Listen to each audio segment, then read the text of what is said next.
A very good evening, good afternoon, good morning, depending on where and when you're watching us from. My name is Mutadhi Washira Wanyaga Mujiro wa Baria Karegezi na Gwehoka Kubangogo Shetheria Kiumaga Uho.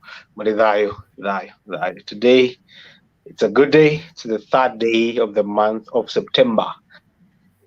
The year is still 2023.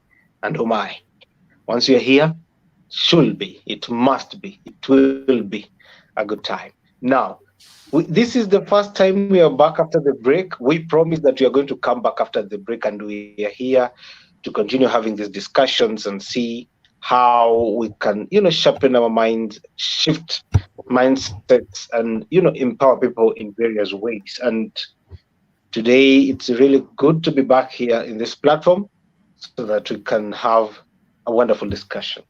Joining me is two guests who are going to help me dissect whatever is happening in the continent. And I'm going to start with Kimani. Kimani, please introduce yourself, tell us what you do, and anything you'd like to share with us tonight. Asante sana Washira. That is, thank you very much Washira in Swahili. So my name is Kimaniwa Mwagina Irimo, and I'm glad to be here and have this discussion because the events that are happening in the country and extending to other countries in Africa, they may seem very individual, but I think at one level or the other they affect all of us in either this time or an elevated time at some other time. Yeah. Thank you, Kimani, for being here once again. We also have Timothy. Timothy, how are you?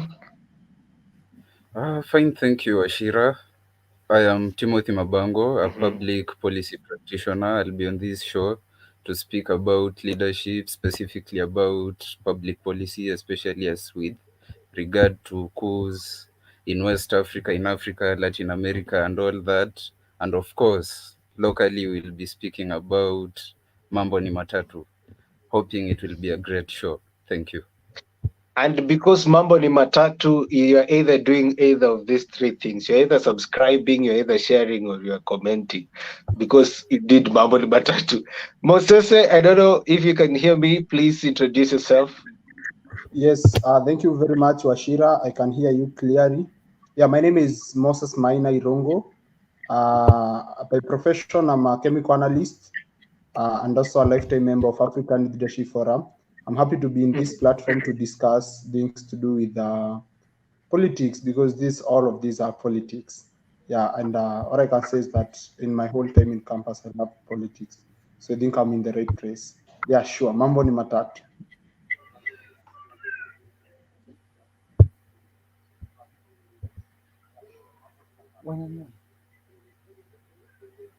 We have from Mosese. Mosese, please go again. I think there was some interruption from your end. Okay, I'm saying that my name is Moses Maina.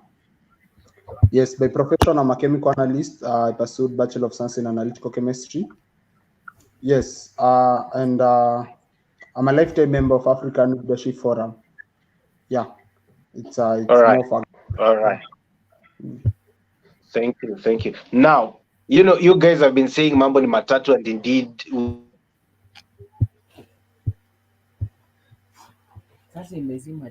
we, so that we cannot be talking about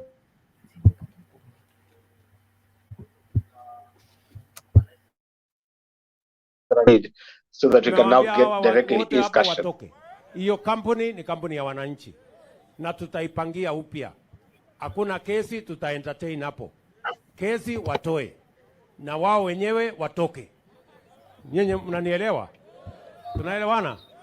Na nimewaambia mambo ni mangapi? Matatu. Wakitaka kuniletea kisirani, either wahame Kenya ama nitawaweka jela ama wasafiri waende mbinguni.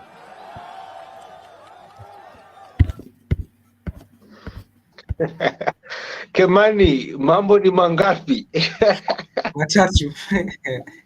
So tell us what you think about that. What he said,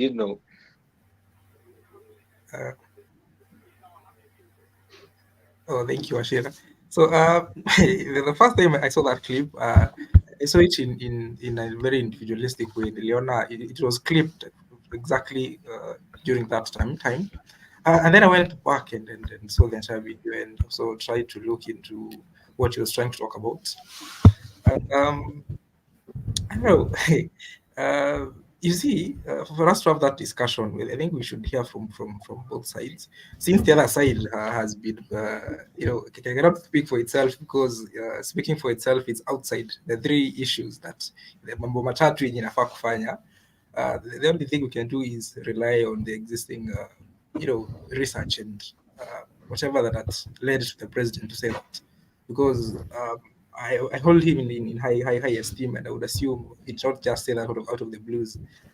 So if his words are to be trusted, and previous statements from him do not exactly sit in his favor, but if his words are to be trusted, I think whatever he was trying to point out is that there exist a lot of loopholes in our political structure that permits ill-mannered persons to exploit them and end up with lots of benefits that they do not deserve. So from his side, he's trying to say that these three people are trying to derive and steal funds from the sugar companies, and they are wise enough to exploit loopholes in the law to avoid being held accountable. And I think it's a question of where democracy ends and we go to the other side. Okay. I hear you. Moses, indeed, mambo ni matatu, but I would also like to hear what are your thoughts on those sentiments that were raised by the president. He was talking about corruption, specifically, yes, about sugar, but I think also corruption as a whole in the country. Moses? Thank you, Ashira. Personally, I think maybe people misquoted him or they understood that statements in the long context. But what I can say is that we are too much democratic, sorry to say so, and now these cartels have come up with a way of really trying to exploit us, and there must be a more of like a ruthless way to deal with them, because you see, you cannot kick out cartels just anyhowly. You saw the other day when just maybe to get you back, sometimes when Kindiki was speaking about the robbery that was happening in town, and people saying that he is really warning those thugs with a soprano voice. So you find that, for me, I can say that the sentiments, in as much as people are maybe having different opinions, to me, that's what should be, because if we don't deal with them that way, they will be on our neck. Because you find that, like, whatever he was referring to the company of Mumias, you find that you go to the supermarket and you find that sugar still there. See, that means these people are so strong, and they have a lot of network, even in those courts and so on and so forth. So dealing with them maybe in the normal way of accusing someone in court, that case will delay. So you see, I feel that those words really scared them, and at some point they felt that if at all the president can say this, for sure it's not good anymore. So for me, I support him. Okay. Timothy, we are hearing Moses saying he's supporting the president in that sentiment. Kimani is saying he's holding him in very high regard. But the president at the end of the day is still a politician like any other. Timothy, tell us also, what were your thoughts when you heard the president, a person who Kimani holds in very high regard and a person who Moses supports to the very end? What are your thoughts on that?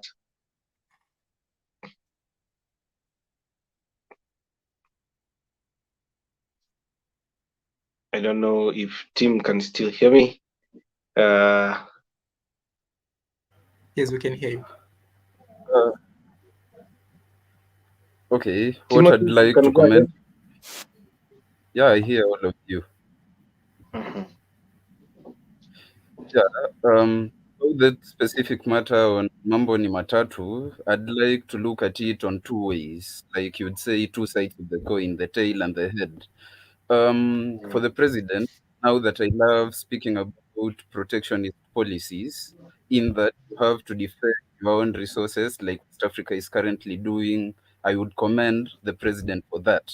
But looking at it critically, this is not just policy or legal matter, it's more of political. That's why even after Rai withdrew the case against whichever sugar company, you find that he was still surcharged with a fine of 1 billion. It's a matter of settling scores. When we talk of cartels, we did not come to this country today or when he became president. Rai was an investor in this country even when Ruto was deputy president. Why didn't Ruto speak about in the sugar sector back then? So yes, we would commend the president for trying to streamline the processes and everything. But again, this is a constitutional democracy. Everything is done according to the law. If the president indeed thinks that Rai is a cartel or the investors are cartels, why then can't he follow the due process? Why should you threaten people with death, with jail for mistakes that we cannot really ascertain? So, yes, positive, we could see it as a protectionist kind of policy, but at the same time, I would call it hypocrisy. It's just a matter of public relations, lip talking, sweet talking, and trying to impress the masses while settling political scores. That's my take. Timothy, you have also sort of answered the questions that I had to follow up over, the issue of the rule of law, the issue of whether this is just PR. And I can see Kipto is here. Kipto has been accused to be the government sympathizer. So in this show, let us hear about his thoughts. Kipto, hii mambo ni matatu, we unaona mambo ikiwa ngapi?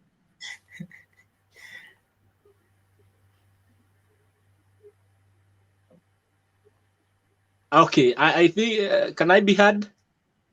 Yes. Okay, thank you, and my apologies for being late to the meeting.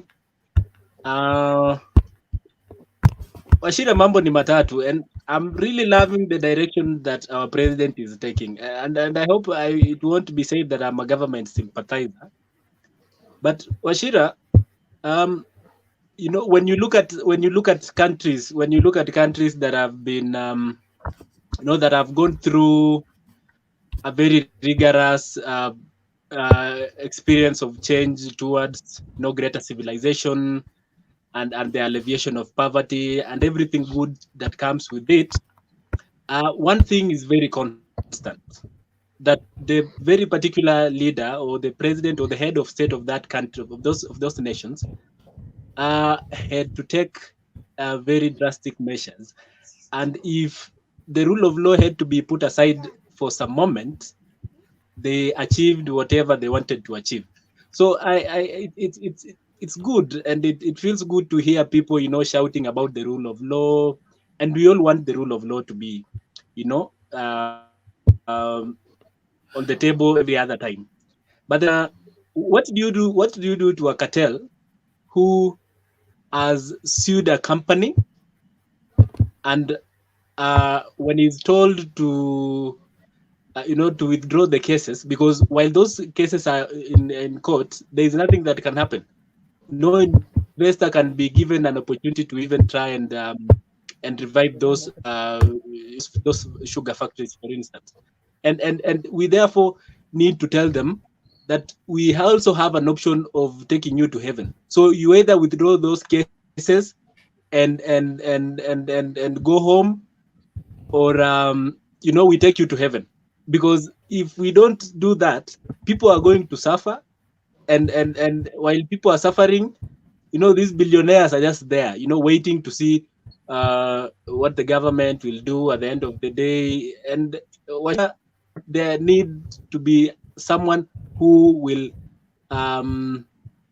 use force, put the constitution aside for a moment, and do what is right. Sorry for starting on that note. Okay, we hear you. Mosese. Mosese, you are the one who's saying you're supporting the president, and you want to tell me you want to put the constitution aside, as Kipto is alluding to, where he's saying that people are shouting about the rule of law. It is the rule of law. Mosese, do you think that now, because you want to put the constitution aside, even if that is indeed possible, do you think these are just PR? sentiments as Timothy might be putting, or it is actually indeed something that might happen. Mosese. Okay, what I can say is that the problem with our country, Kenya, or rather the problem with our good president is that you can't really know what he will execute or what he will not. Because in as much as I really voted for him and I support him, sometimes he let us as Kenyans down. Because you find that most of the time he gives a lot of promises. And you come to understand that the other day when David D, who is his advisor, said that this guy is just speaking even matters he has no information about. So you find that you cannot really know whether these are just PR or some things to do with to settle political scores, or he really means good thing for these sugar people, for the people in from Western Kenya. Because what I can say is that if at all he's not playing PR, and if at all he can execute that because he has the mandate and he has the potential to do so, then he can clean the mess in the sugar industry. But on the other hand, if all these things are the Mr. Promises that maybe the Kenyans have quoted him, then we are going nowhere. Yes. Okay, I hear you, Mosese. You know, Kimani now, even if it is not true that, okay, let me put it differently, you know, even if these are just sentiments that he might be saying and pondering out here, and somebody happens to die, or actually go to Binguni as he's saying, or people are hard saying that people were taken to, you know, they were extrajudicial killings, they were extrajudicial, you know, matters that were happening, and people were being forced away outside the country. And indeed, maybe it is not even related to what the president said. Do you think then, Kemani, that will bring the country to a different state that it should not have been if the president will not have said those words? Yeah, thank you, Ashira. You know, to answer your question, first of all, I reckon with whatever Timothy was saying, and I think we can all agree that regardless of whether he was trying to out the people fostering corruption in the sugar industry or not, such words coming from his position as the president of the republic are not exactly very wise and calm words, because he is a citizen, yes, but he's also the president. So the ripples or the repercussions of such words resulting in what you're suggesting, such as maybe extrajudicial killings, or maybe some things just happen to those investors. Yes, everyone, including me and Kipto, who voted, and Mosese, who voted very well for the president. I did not vote personally. They'll point a very angry finger at him, and they'll say that this was your fault, like they did for Kimani Ichung'wah's comments regarding Uhuru's attack on his private property. So yes, we must agree that those words, they're not very kind words coming from a president. They're not very wise words coming from a president, which brings me to the first conundrum.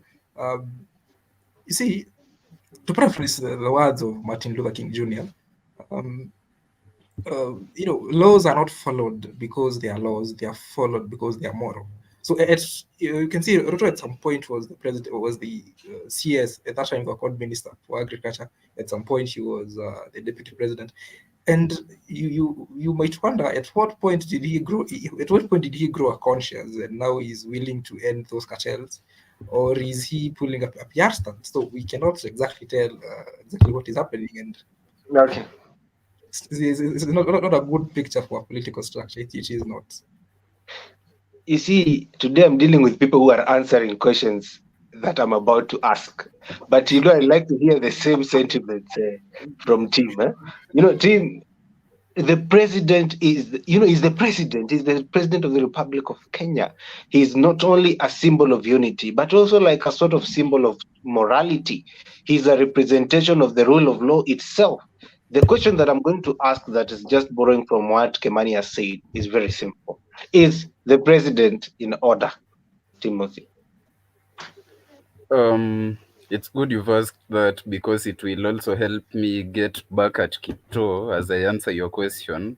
The president is particularly not in order because if we say that we have to deal with investors conclusively or with criminals, now that we find Rai to be a criminal, um, would we then be saying by putting aside the constitution and taking people to heaven direct, are we really a democracy or we are turning into an authoritarian regime? Sorry about that.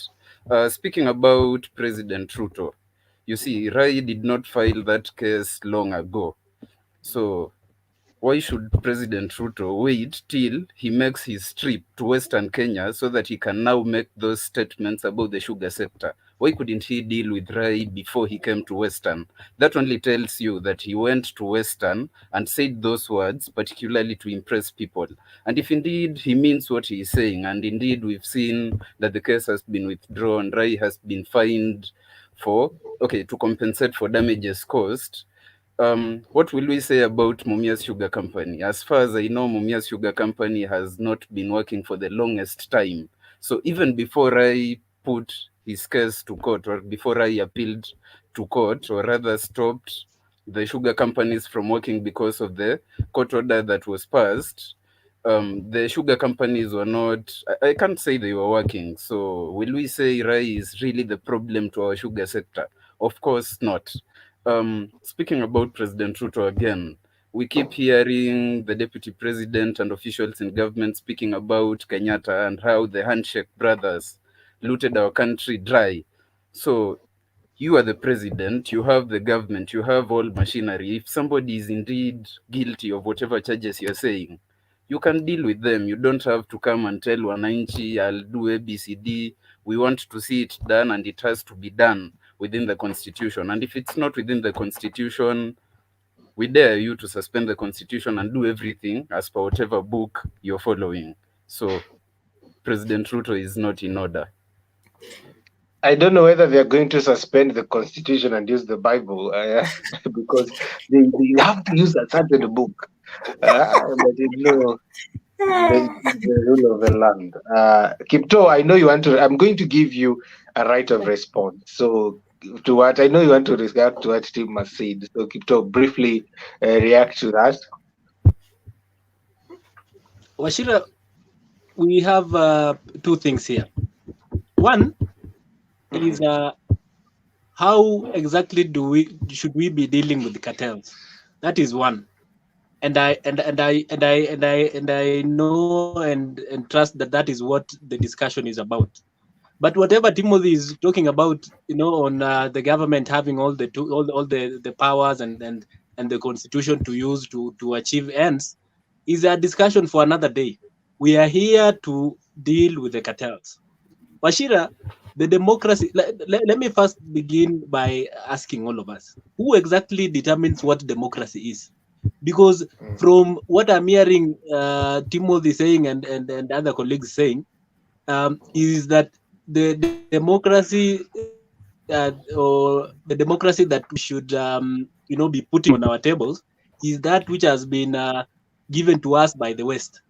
We need. The other time I said something. I wrote an article about Africans having to determine their own understanding of democracy and everything, so that we do not just take it from the face value on how the West are imposing it on us, but to also adjust it to meet our our needs.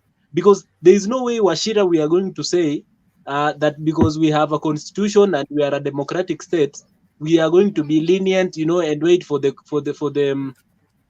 courts to decide on cases while people are suffering, Washira. We need to move away. Of course, we all want to be ruled with the constitution. We want everything to be run with the constitution. But at some point, we need to be pragmatic, Washira. We need to see something and say for the bigger good. For the bigger good, is this the right thing to do? Yes, it is. Is it going to hurt someone? Yes, it is. But who are the majority going to benefit? Yes, so be it.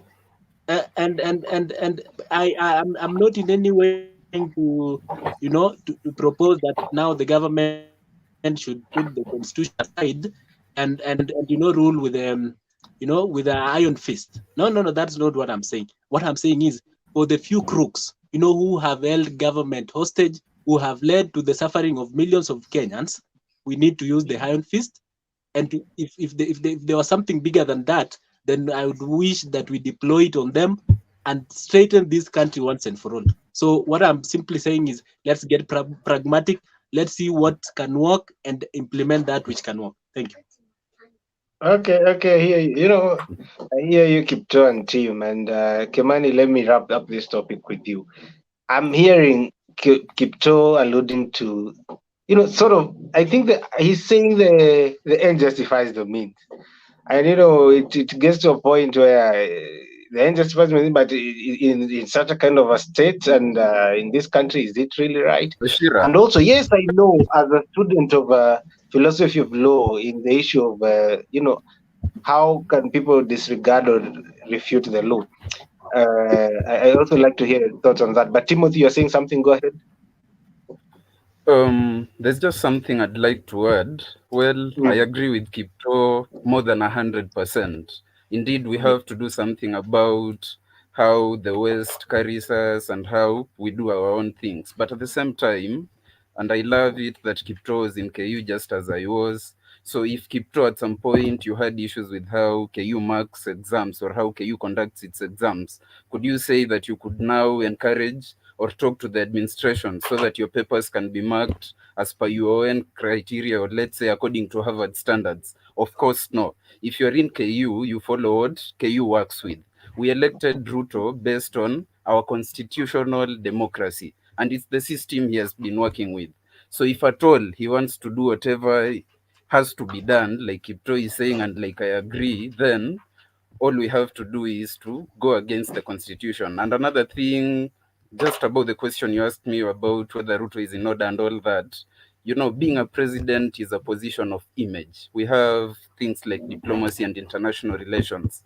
How do you think India or okay, I don't know where Rai comes from, but how do you think wherever he comes from will take Kenya based on that statement? What about other investors? Let's say they're from Turkey, from China, and all that. All they'll know is that whenever we have legal issues to sort, if we go to court, we might be coerced and even threatened by death that we have to leave that country or be taken to heaven. So we have a lot to balance, and as a president, no, that's not the way to have handled it. Of course, extrajudicial killings are within the law. Any constitutional lawyer will agree with that.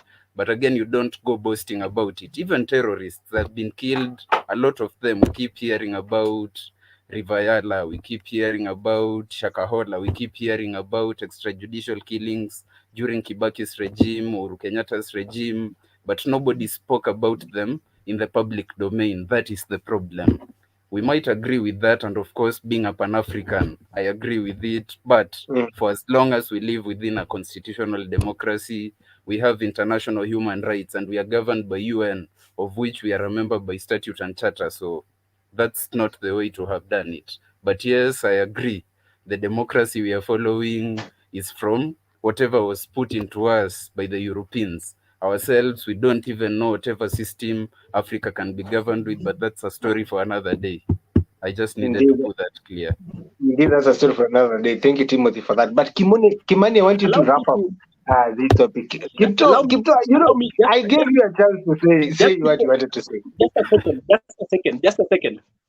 Just before you allow Kimani to mention something, I just forgot to mention something about what Timothy was alluding to. One was Timothy said that the president seems to be, as he suggests, to be just throwing around PR gimmicks and not really meaning what he was saying. And he asked why he had to say that when he went to Western. Timothy, we cannot do everything in one day.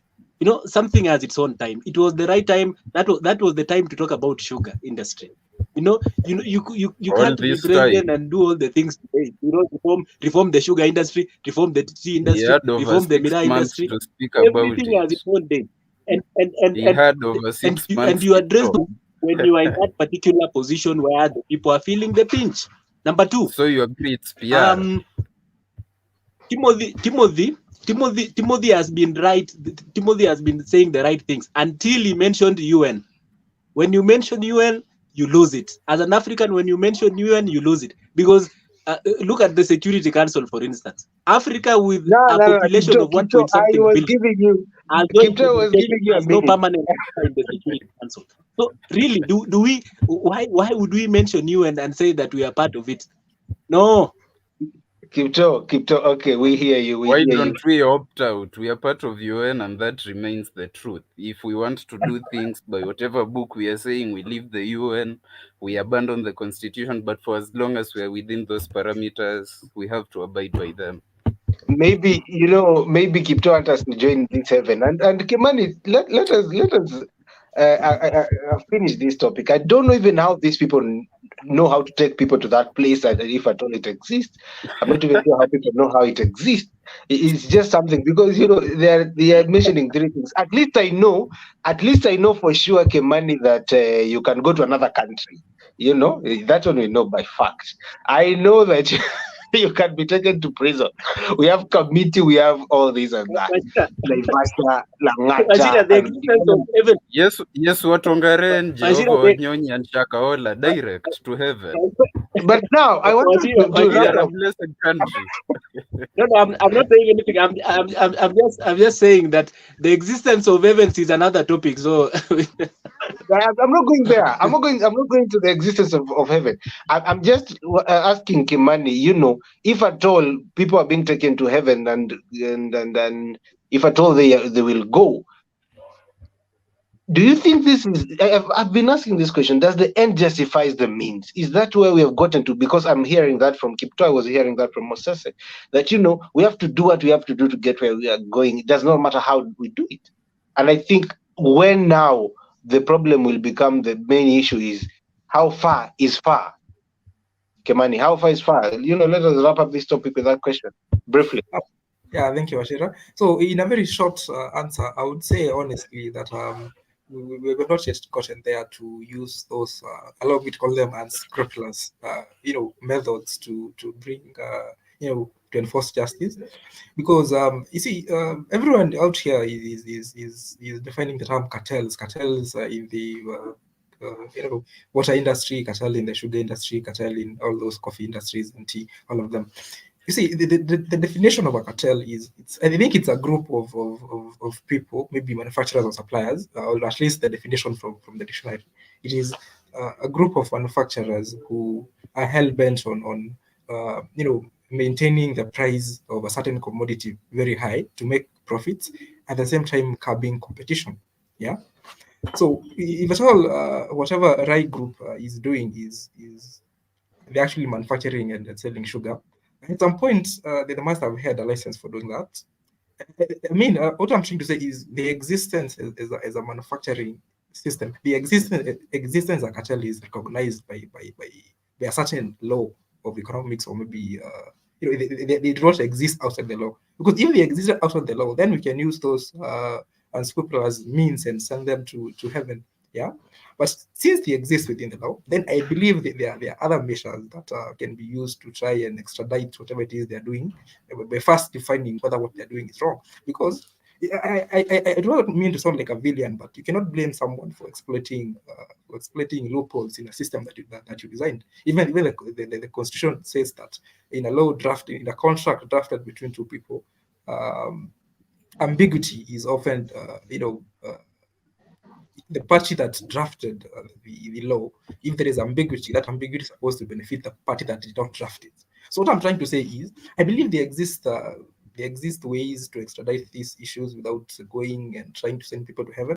Because if you go in that direction, first of all, we have to assume that the person who is, by person, I'm putting this in quotes, the person who is sending people to heaven has such a high moral high ground that they can, they can afford to utter such sanctimonious, issues. But if at all that person's morality is questionable, and we start going in that direction of sending people to heaven, where will they end up? Where will they end up? We'll end up in places where, as Timothy was saying, in a very authoritarian system, because the very basis of the very basic person who is fueling all this is not moral in themselves. Yeah. So does the end justify the means here? No. In this case, I have to say no. Okay, thank you guys for that. I can see the overall show led by Okoth Pondo saying you're following. Thank you. I can see Live, Laugh, and Love saying is tuned. I can see Alex Oburu is on the show. And also Dan Jinju saying that Kipto, you are misguided on matters UN. Okay, so continue sending in your comment. Mambo ni matatu hapa. You subscribe, you comment, or you share. So I don't know which one these people will prefer. As we are not sending anybody to any place that we are not sure of its existence. So I want us to jump to change gears and then to jump to the other side of this continent, switch borders. But before we do that, allow me to remind guys that there is a fun day that is coming, and we are putting up the posters across our socials. I'm also going to put a brief video that is going to showcase that. Let me see if I can put it up, and yeah. Badannya besar, tangannya kecil, kalau mangaung yang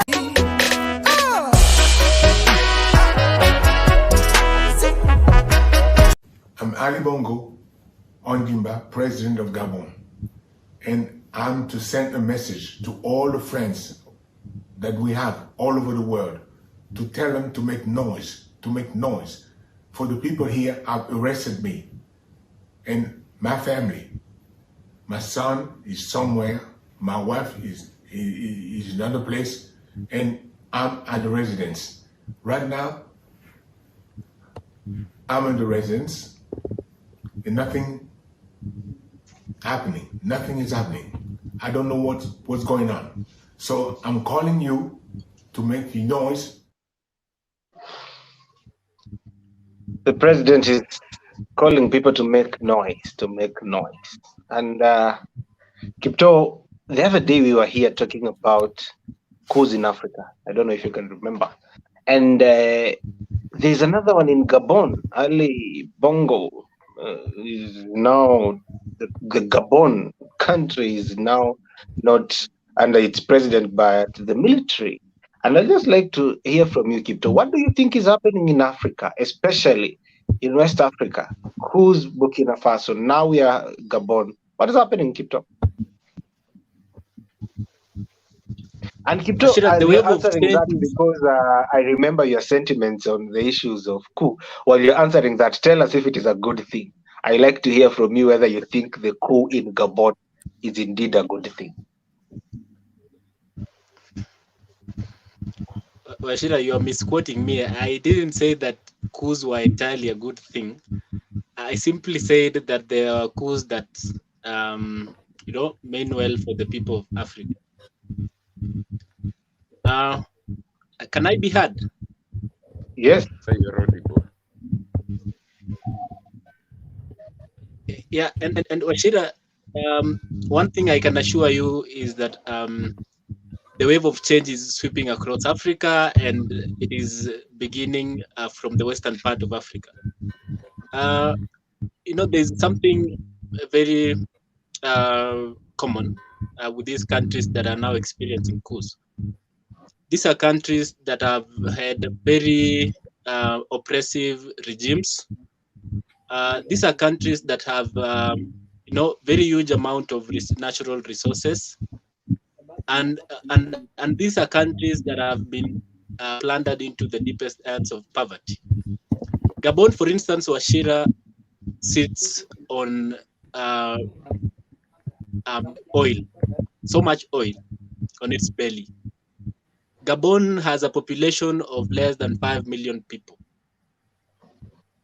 So looking at the population of this country vis-a-vis the livelihoods of their people, you really get to wonder what exactly is happening.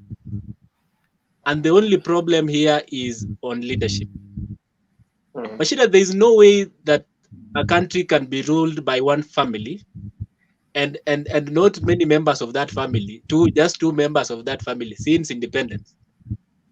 And when someone has been incapacitated, we of course do not wish to discriminate those who maybe are disabled, or those who experienced maybe strokes and got disabled.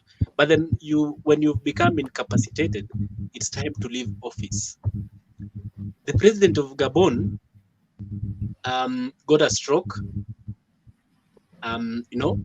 forced himself on the people with bungled elections. And yet there's nothing that has changed since he took power. Their oil and their natural resources have not been any benefit to them. Washira, any sensible man will tell you what to do.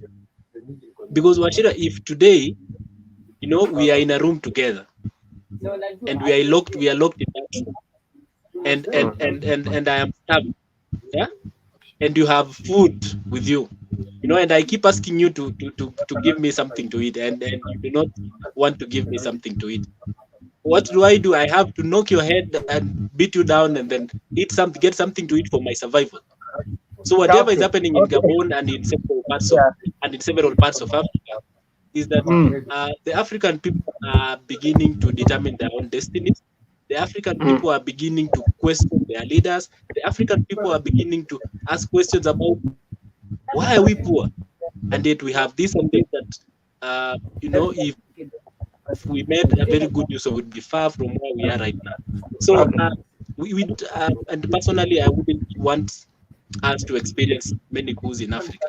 But when they are necessary, I would wish that we have as many of them as possible. Okay. So Timothy, what are you reading from Gabon? Kipto has escaped my question whether it is a good thing.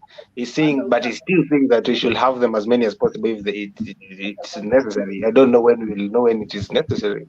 But Timothy, what are you reading from Gabon, to be specific? About Gabon and in extension the whole of West Africa, because that pattern is especially in West Africa, Burkina Faso, Niger, and now Gabon. Just like Kipto was saying, it's high time that Africa has now learned to unchain itself from the former dogs, from the former people who have been harassing it. And if you look at these schools in particular, they are Francophone countries that are former colonies of France. So France is a country that, to be precise, has deprived these nations of their territorial integrity and of their resources. I like giving an example of France having gold reserves of more than 2,000 tons, while Mali, which has over 800 mines, has less. It has literally no proof of gold in that particular country. Looking at Gabon, the military people, I'm not trying to say they're objective or they're good. We can give that time and learn from that whether they're objective or whether they'll help their people. But all in all, they're learning that indeed they have to unchain themselves from former colonies. I like quoting Winston Churchill when speaking about this particular topic. Winston Churchill, in the verge of the Cold War, when the US was fighting USSR, the Cold War, a war of ideology, Winston Churchill told his citizenry that we sleep safely at night because rough men stand ready to visit violence on those who would harm us. So as Africa, yes, it might be something to be welcomed, if at all it's objective. Burkina Faso under Thomas Sankara was an objective rulership, and indeed it bore fruits. Yeah, free education, free all that. Libya, the same. But you see, there are countries which have had coups, but there is nothing to show. Our neighbors here in Uganda, they made their coup back in the years, but you see, literally, yeah, it can be a good thing, it can be a bad thing. But in terms of our territorial integrity, and now that we are members of the UN speaks about self-determination, speaks about territorial integrity. It's a good thing, even in that line. You see, some of these former colonies keep using old policies to rule us. It's a divide and rule kind of thing. They keep making us fight, then they mine as we fight. Just like in West Pokot, you find politicians funding banditry and cattle rustling as they mine some resources back in the areas. So it's the same thing that is happening even in West Africa and even in Gabon. Gabon is an oil producing country but with nothing to show. You see, for European countries, they might tell us good things about democracy, idealist international relations,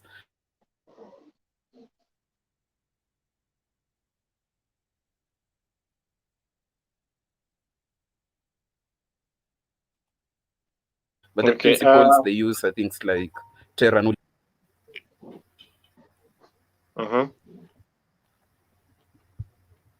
Yeah, like I was mentioning, I don't know if it was heard, something happened to my network. The European people, and I would say our former colonial masters, they use principles like terra nullius and aqua nullius to mean a land owned by no one. So we are in this country, we think it's ours, but in evidence, in practice, and in theory, they consider it to be a land that they can still explore. Okay, and another point, you see, I like giving it a two perspective, a two-dimension kind of analysis. There are two sides of the coin. So in as much as they could be good for Africa, at the same time, you find that the world is slowly or gradually shifting from, I don't know whether it was unipolar or bipolar, considering we've known US as a superpower, but again, China, we always see it as a superpower, but currently it's shifting into multipolar world order. And that prompts these coups. That's why you find, even in Ukraine, it's not necessarily a war between Ukraine and Russia, but Russia and the US are fighting proxy wars on the grounds of Ukraine. So even in Gabon, it's highly possible that Russia could be funding it as a way of asserting its influence and dominance on Africa.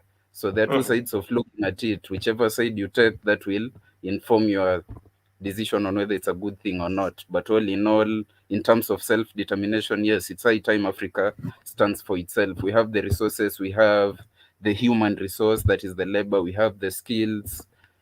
It's high time we stand up for ourselves and speak for ourselves. Okay. Thank you for that, Tim. And Kimani, let us look at it also. Something that also has been a topic of discussion in this issue of the Queen Gabon. We have seen that video. We have also seen it here. The president of Gabon saying that you guys, to all friends that they have, to make noise, and it's quite funny because he's among the people who does not advocate for social media. And right now, he's on social media telling people to make noise.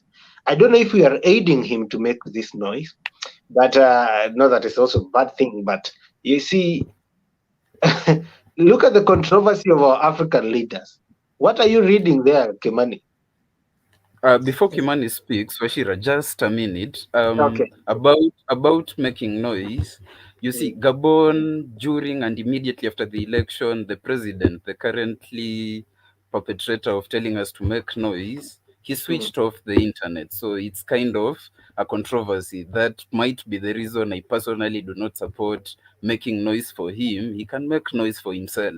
He switched off our internet. Now he's using social media platforms to tell people to make noise, telling us his wife is somewhere else, the children are somewhere else. It's like our MPs during the COVID-19 period, when they were telling us about social distancing, about masking and everything. Then one of the MPs of Matungu constituency, to be precise, died because of poor roads within the same area. And now MPs were in parliament speaking about, oh, give us choppers, finance for us to be flown to hospitals in case we fly ill. So for the case of our African leaders, at times they contradict themselves. Sorry for that. Kimani, you may proceed. I just needed to speak about making noise. And it is Thank good. you. You're also Yes. making noise. Yes. And it is positive noise. So Kimani, And I hope I didn't make noise for you. No. I've said I want to say this one without fear of contradiction. That is positive noise. We are basically here to make positive noise. Kimani, please go ahead. Yes. Thank you. Timothy, you did not make negative noise. It was very positive noise that sort of such basis for me to make my next point. So, Washira, you asked what I'm reading in I saw Amina calling him Bokolala, calling former President Bongo, call to social media to saying that we should make noise on his behalf. So whatever I'm reading there is a lot of hypocrisy, because as you just mentioned, he was the person facilitating the curtailing of media and influencing the freedom of the press. And now, since he's in trouble, he wants the same media to come to his aid. Now, in addition to reading hypocrisy in whatever it is that he's saying, I think the bigger issue here with these leaders that are being overthrown and these others that are calling people to make noise, I think it is the lack of the lack of morality. I think a lot of African leaders lack morality. Yeah, like that example that Timothy gave of that of those MPs debating on being given better medical coverage. Yeah, like there's a lot of hypocrisy and lack of morality and hypocrisy in African leaders, whereby you find that this person is out here giving a lot of PR stunts, giving a lot of, trying to create a name for himself. But if you go and evaluate their actions, they do not exactly fit the definition of the person they are purporting to become. Yeah. So these people, they lack a certain morality, which I think, which from one perspective might seem is what is causing these coups. But again, looking at the trajectory of the countries that have been in coups and sort of later years, you'll realize that you'd assume that these military leaders who are taking over presidents, you'd assume that they are doing that from a moral perspective. I occupy a higher moral high ground than you, so I'll out you and set the country right. But if you look at the trajectory of these economies of for some reason, these West African countries, the 5 of them that have been the most recent, Mali, Burkina Faso, Niger, Guinea, and Gabon, all colonized by France for some reason. But that's a discussion for maybe another day. But if you look at what has happened after those coups, you would see the trajectory and the zeal that the military leaders that instigated these coups had when instigating the coups is not reflected in what they do after. The country sort of progresses in the same direction. So you would see that these people did not raise these coups because they wanted to make the country better. I think they were doing it for themselves. Yeah. For instance, in Gabon, the guy in charge of the current president, let me call him that, he happens to be the former president's cousin. Yeah, I'm not sure whether that is true. I read it at some point. And you cannot exactly tell whether the coup was a family struggle, it was whatever it was, because Gabon has been in a dynasty leadership for more than 56 years. And now the person who is called for the coup is also from the same family. Yeah, it's a distant cousin. So, and to support this point, I read these facts from research from Oxford Press. They were analyzing how those countries in Africa have progressed after the coups, and they were making the point that I've just stated. The trajectory that would have expected is not what was there, which can lead to a very interesting hypothesis that these coups are not being caused out of a moral standing, but rather of a very individualistic view of African leaders, which brings me to say it's an issue of hypocrisy and lack of morality. Okay, Kimani, you should check what you're reading. He's not the cousin, but the son of the previous president. And, right now there were also rumors, I don't know if it is true now, that he also wanted to leave the country to the son. So, it's quite a weird country. No, I'm talking about the military leader who the one who overthrew the Bongo. Yeah. Okay. Yes, that military leader apparently is Bongo's cousin.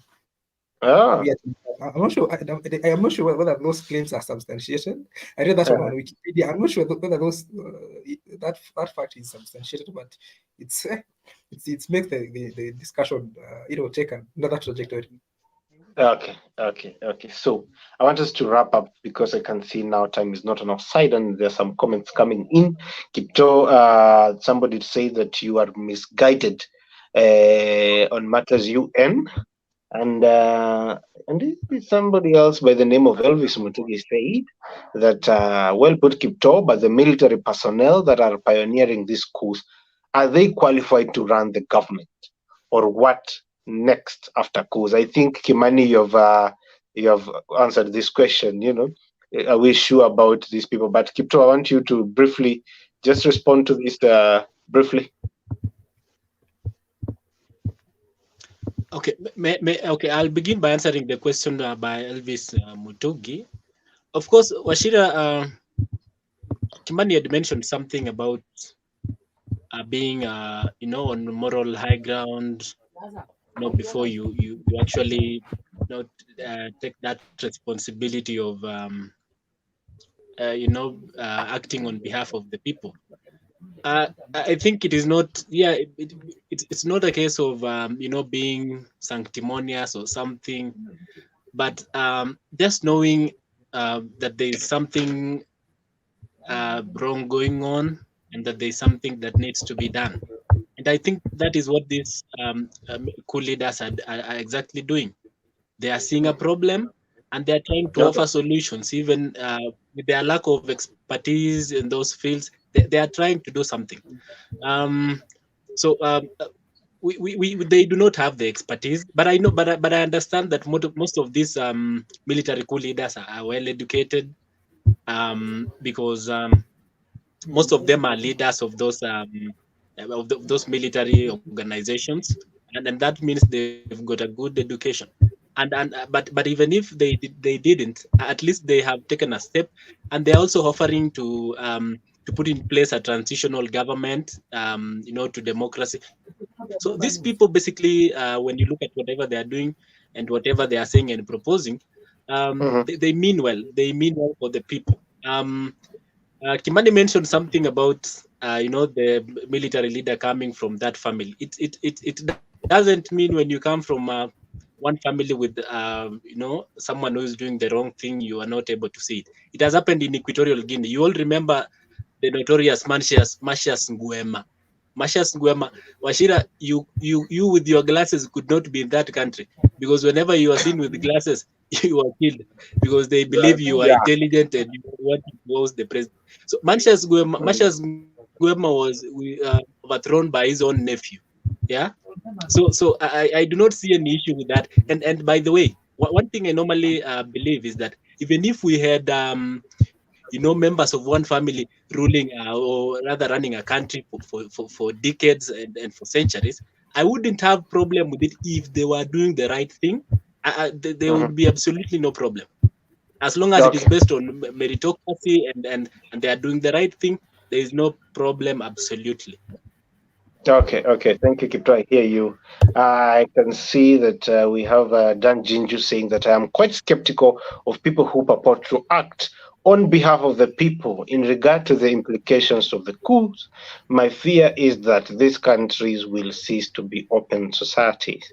And then we can see Elvis Mutugi saying government is necessary, not because man is naturally bad, but because man is by nature more individualistic than social. That is Thomas Hobbes. Elvis is a philosopher. So when you hear Thomas Hobbes, I'm glad to see that. I can also see Teresa is listening in. Thank you very much, Teresa. Now, I want us to finish the broadcast and just hear the final sentiments of our panelists here, from what is happening in the continent. Today we have just spoke about two things, and I know there are so many things that is happening. There is an issue happening in South Africa, and people are losing lives, and so many issues that are happening right now in the continent. But just to wrap up what we have talked about, I'd like to hear your final sentiments, starting with Kimani. Kimani, what are your final sentiments as we wrap up? Yeah, my final sentiments on these issues, the issue discussed on Kenya and West Africa. I want to really emphasize on that point of political morality. It is very sad that the definitions, or rather the suggestions of I do not know what will help me here. I do not know who was suggesting the existence of leaders called philosopher kings, who present the abstract definition of morality in their in their jurisprudence. I think it is it Socrates? I'm not very sure who it is, but no, it's pleasure. Yes, thank you. It's that we could not have replicas of such people, because I think that's what we desperately require. And I have two last comments. First, regarding the coups in West Africa, I heard Kipto say that it is okay to applaud everyone who sees something is going wrong and rushes to point that it is exactly not going wrong. Yes, well, I agree with that logic. I would like to point out that if at all these leaders, these military leaders who are not actually performing after taking over the country, if at all they were acting out of seeing things not going right, whatever they would have done would have been limited to their power as military leaders. Yeah, like, control the government, suspend the constitution because of I think that's what happens when there's a coup, and then request for a fresh election such that the person who takes over is elected on a democratic platform where he can be held accountable. Yeah, but the moment that leader overthrows the government and continues acting with, from a way that cannot be held accountable, it opens the country to more coups. And where will that cycle end? Where will that cycle end? And my last comment is on the issue of diversity of thought. So I'm saying this in response to the issue of that GABON issue where the person outing the cousin. I like to think that diversity creates higher probability of intelligence notes. By saying that, I'm saying the more people we have putting in thoughts into an idea, the higher the likelihood of very good ideas coming up. Yeah. So in every field, I like to think that there should be the diversity of thought. And just to end, I'd like to paraphrase the words of James Baldwin. James Baldwin was saying that when we are going to blame political leaders for not acting in the right way, or rather leading the country in a way that cannot be appreciated, we also have to blame ourselves for not. We have to blame the political elite for not speaking these things out here. So when you are condemning our leaders, you also need to condemn those of us who are elite enough to see these issues but are remaining quiet. Yeah, thank you, Ashir. Thank you, Kimani, for being on the show tonight. Kipto, what are your final comments as we wrap up? With whatever is happening in the country, I think partially we are headed in the right direction, but somehow we also have things that will still need to be done. The other day, I heard the president saying that he was opening up the country for Indonesia. Was it Indonesians?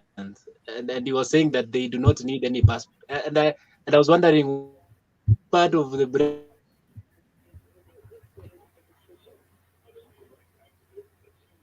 and allow when in their place they are not giving us that that opportunity. You know, we need to stop being beggars and trying to please people. On what is happening in the coups and everything. Coups are bad inherently, but coups are good when they are convenient. The moment they are convenient, I think we need to see more of them, especially in the francophone countries. And Washira, it's funny. It's funny that we are condemning the coups and putting democracy as a as an option. Washira, all these coups that we've witnessed in the past 1 or 2 years are being backed by majority of the people. We've seen citizens in Gabon, we've seen citizens in Niger going to the streets and supporting the coup leaders. So what is democracy? Democracy is essentially the majority having their way and the minority having their say. So in Gabon and Niger and in the other parts where coups are happening, the majority are having their way. So allow them, because that is what democracy says. And finally, you all know of the social contract theory, where leaders are given the mandate by the people to run government affairs on their behalf. But the theory says that when the leaders fail, people can take back their power. So there is nothing wrong that is happening in Africa. Whatever is happening is natural and is very necessary. So much for having me on this show tonight, and good night, all of you. Thank you, Kipto. You know, Kipto is our political commentator. I'm always glad to have you on the show. I'm looking forward for more, to more conversations. And, They say we save the best for last, but Tim, I'm not saying you're better than anybody here, but your final comments. We can give him that. His comments are very on point. Okay, Um, okay. Not necessarily saying I'm better than anyone, but of course Mm, I'm good at what I do. Thank you, Ashira. On Kenya and about the Mambo ni Matatu, I'd like to echo on the point of political sanctimony mm, because we keep speaking of how bad things are when we were in positions where we could stop those particular things. I've not mentioned anything in particular, but for those of us who are in Kenya and anybody who follows Kenyan affairs closely can know what I mean about West Africa, and it's something I like, especially from the Pan African spirit I have. um, there is a lot in play in West Africa. There is the good side of it and the bad side of it. Well, one of our viewers spoke about people purporting to be acting on behalf of the people. And Kipto, I like whatever you've said about the voice of the people being supreme. And indeed, that's what democracy is, the will of the majority. And in the Latin words, we would call it vox populi vox dei, to mean the voice of people is the voice of God. Following from a creation theory, we have God in us. And if the people want a coup, give it unto them. If people want to chase investors away, if that is indeed the will of the people, we bestow unto the president our authority and we have the final say. About military leaders having capacity to rule people, I would not want to say they are well capable of doing it, and I also would not say they are not capable because we have examples of people like Muammar Gaddafi, the late. We also have Thomas Sankara, who were military leaders and still led people well. But for somebody who knows how the military works, the military does not equip people for public leadership. All I'm saying is they train people to do whatever the military takes, that is to safeguard the territorial integrity of a nation. So if we do not really train these people to lead the public, I would not really guarantee that indeed they can lead people well. And we've seen in West Africa, we've had several coups, and I wouldn't say that they have delivered anything, but well, we give them time and we hope they will deliver at the right time. Well, mm, the issue of the UN featured prominently during this discussion, people supporting the UN, some of us saying the UN does not really favor Africa, and I'm one of them. But at the same time, and I gave the example of KU, there is a principle in law and even in public policy. We say pacta sunt servanda, to mean the agreement stays. When you enter a contract, you have to keep it, regardless of whatever the outcome. So we entered a contract with the UN. By being part of the UN, we have to follow whatever the UN says. So we mm, have to live within international humanitarian dictates, things like extrajudicial killings. okay. Yes, objectively they might help us, but of course we live within the law. I Mm, support Kipto in saying that we have to support the realist international relation ideology, mm, whereby as a nation, you have to know that every nation wants power. The US wants power. So we as Kenyans, we as Africa, what do we want? Or are we following on the American sway that when America says Russia is bad, we follow it? When Russia says we have to become the superpowers, we follow and we do coups? So if we continue following whatever the world authorities, be it the Russia, be it the US, we should not support any of them. Let's have our own agenda, and I support contingent leadership. Contingent leadership means that you rule as per the circumstances and as per whatever you have. As a country, or as a nation, you have to become the superpowers we follow, and we do coups. So if we continue following whatever the world authorities, be it the Russia, be it the US, we should not support any of them. mhm. With that, Okay. very brief comments from me. I say bye bye to you all until next time, and Washira, thank you for Thank you. hosting me here. Thank Thank you, team, for that. It's always a pleasure to have you guys on the show, and I'm very happy that you are here. I can see Thank you. one comment from Elvis Motugi saying, "The Levithian social contract. I have enjoyed the show. You are the leaders we want." Thank you, Elvis, for tuning in tonight. We appreciate. And many people, guys, have been paraphrasing people tonight. And also Kiptos told us about the issue of democracy. So I also want to be among the majority and paraphrase some other people. I'm going to paraphrase our very own president, Dr. William Samoei Ruto, and he has said Mambo ni Matatu. And I'm going to paraphrase and say Mambo ni Matatu. You either subscribe, you either share, or you comment. You choose one. And I'm also going to paraphrase the president of Gabon. Yes. Washira, allow me to make noise. Let me make noise, please, because it will be so unfair to myself and to the people if I don't just say this burning thing. Just briefly, I know it's not right, but just allow me. Timothy Mabango said that the rule that there is something in public policy, and I agree with him that the rule has to always stay. But you see, that's like a toxic and abusive marriage. You can't stay there because you signed a marriage certificate and say the rule has to stay. Your wife will kill you one day and we will forget you. So just run away. Thank you. We hear you, Kipto. And before Kipto cut me short, I was also paraphrasing Ali Bongo and say, make noise, tell people we are here. We are back after the break. So you make noise and tell them we are here. And also, just to remind guys, we also have a fun day that is coming up on the 30th of September. It will be a good time. We're also going to make noise there. But mambo itakuwa matatu, itakuwa mingi. And also see you on Wednesday where we're going to be having an African Corner conversation. Thank you, everybody who has watched this live, who is going to watch later. We appreciate you. And in a very special manner, allow me to thank my panelists tonight, including Moses, who was here earlier. We have Kimani, Timothy Mabango, and our very own political commentator, Kipto. Thank you very much.